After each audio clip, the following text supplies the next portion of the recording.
In the story of military history, few images are as iconic as a Roman legion. They were a relentless force of discipline, engineering, and raw power. But the Roman war machine wasn't invincible. It was made of men, and on the chaotic battlefields of the ancient world, one of the greatest threats wasn't a sword or a spear, but what came from above. A sky black with arrows, a storm of projectiles that could shred even the most disciplined army before they ever reached the enemy. So, how do you fight an enemy you can't reach? How do you survive a threat that blots out the sun? The Romans, in their relentless drive for dominance, engineered a solution. It was a living fortress, a shell of shields and men, a tactic so effective it became legendary. This is the striking story of the Testudo formation. Imagine you're a Roman soldier. The air is thick with the screams of battle, and the sky itself is turning dark. 1,000 arrows are about to fall, and you have nothing but your shield and the man standing next to you. In this moment, you have two choices: stand and die, or become part of one of the most legendary military innovations in history. You hear the centurions call testudinem formate, and in an instant, you and your comrades move as one. You're no longer just a soldier. You're a gear in a machine. You are a scale on the back of an iron tortoise. The word testudo is Latin for tortoise, and no name could be more fitting. The formation was a masterpiece of battlefield problem-solving, designed for one primary purpose: to create a nearly impenetrable barrier against missile attacks. It was the ultimate defensive answer to the age-old problem of ranged warfare. So, how did it work? It required a level of coordination that's hard to imagine today. Upon command, the legionaries in the front rank would lock their large, rectangular shields, the scuda edge to edge, creating a vertical wall of wood and steel. At the same time, the soldiers in the ranks behind would raise their own shields overhead, balancing the heavy scuda on their helmets and overlapping them like tiles on a roof. Men on the flanks would turn their shields outward, completing the shell. The result was a seamless, mobile shelter. To an enemy, it looked like a single armored creature inching across the battlefield, arrows and javelins simply glancing off its interlocking surface. While mainly defensive, this protection allowed Roman units to advance on fortified positions, marching through a hail of enemy fire to deliver soldiers to the base of a city wall, relatively unharmed. It was a psychological weapon as much as a physical one. The sight of this unstoppable, shielded beast, weathering a storm of projectiles without breaking step, must have been deeply unnerving. The strength of the formation became legendary.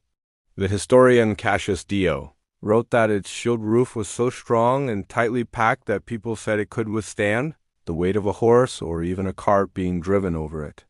While that's likely an exaggeration to make a point, it speaks volumes about the Testudo's reputation.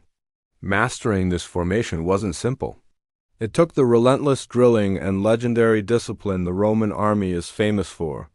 Recruits spent countless hours practicing, learning to march in perfect unison. They drilled with their heavy shields until locking them together, front, side, and overhead, was second nature. This wasn't about individual skill. It was about collective perfection. Every man had to trust the men beside, in front, and behind him to hold their position, no matter what.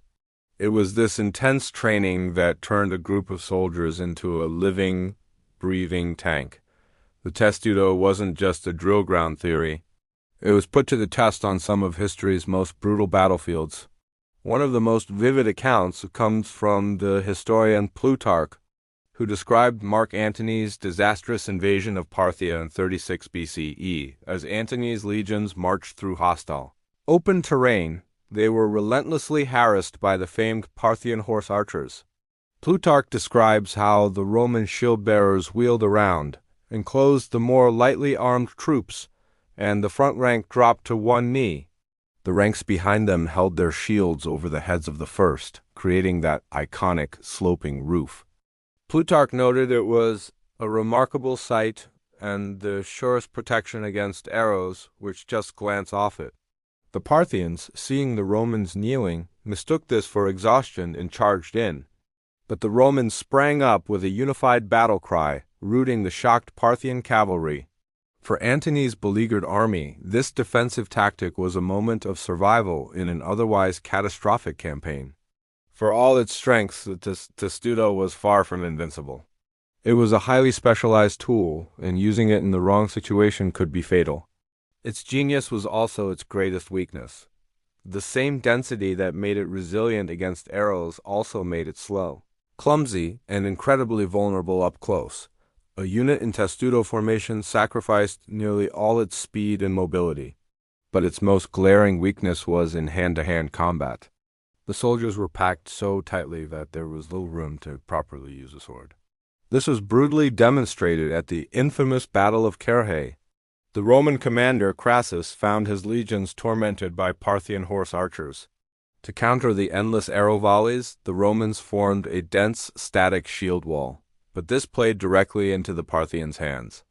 Once the Romans were locked into their slow, defensive shell, the Parthian general Surena unleashed his secret weapon, the cataphracts. These were heavily armored shock cavalry, the ancient world's version of tanks. They crashed into the static Roman formation with devastating force. The legionaries faced an impossible choice: maintain the formation to protect against arrows and be shattered by the cataphracts, or spread out to fight the cavalry and be cut to pieces by the archers. This tactical nightmare contributed to one of the most catastrophic defeats in Roman history. The Testudo wasn't an everyday battle tactic. It was slow, clumsy, and a liability in open combat. Yet, we remember it because it's the perfect symbol of the Roman military itself. It stands for the core principles that made the legions so dominant: discipline, engineering, and tactical adaptation.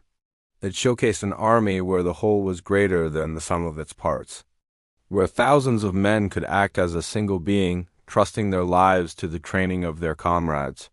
The Testudo reveals a uniquely Roman way of thinking. Faced with a problem, a sky full of deadly arrows, they didn't just endure it. They engineered a solution. They built a human fortress, a testament to their belief that with enough training and ingenuity, any challenge could be met. The story of the Testudo is the story of Roman innovation born from necessity. It was a fearsome sight, a rolling fortress of iron and will. And while it had its flaws, it remains one of the most striking symbols of the power, discipline, and indomitable spirit of the Roman legion. The Testudo was a specialized tool. But what do you think?